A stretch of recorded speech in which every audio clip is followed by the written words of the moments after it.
Hi friends, మన ఉరుకుల పరుగుల జీవితంలో సాంకేతికత పెరిగింది, కానీ సంతోషం మాత్రం తగ్గిపోయింది. ఆస్తులు పెరిగాయి కానీ ఆప్యాయతల వేడి తగ్గింది.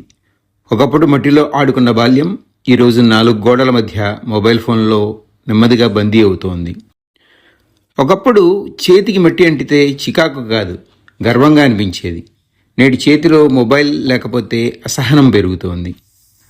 ఒకప్పుడు వాన పడితే బయటికి పరిగెత్తేవాళ్ళం. వానలో తడుస్తూ, గుంటల్లో దూకుతూ, మట్టిలో దొర్లుతూ, చేతులకు కాళ్లకు గాయాలైనా మరుసటి రోజే అదే ఆట మళ్ళీ మళ్ళీ ఆడేవాళ్ళం. ఆ గాయాలే మనల్ని శారీరకంగా బలంగా, మానసికంగా ధైర్యంగా, ఓర్పుగా తయారు చేశాయి. ఈరోజు వాన వస్తే కిటికీలోంచి చూస్తూ రీల్స్ స్క్రోల్ చేస్తున్నాం.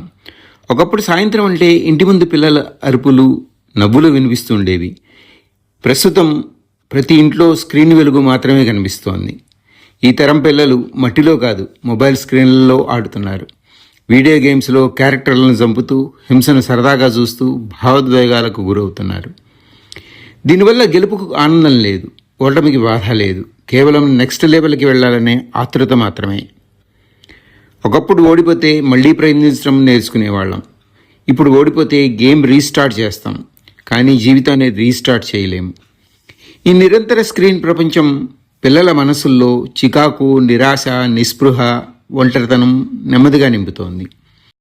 బయట ఆడకపోవటం వల్ల శరీరం బలహీనమవుతోంది. సరైన మానవ సంబంధాలు లేక మనసు మరింత బలహీనపడుతోంది. భావాలు లేని ఆటలు, అనుభూతులు లేని విజయాలు, సంబంధాలు లేని ప్రపంచం, ఇదే నేటి పిల్లల బాల్యం అవుతోందా అనే ప్రశ్న మన ముందు నిలుస్తోంది.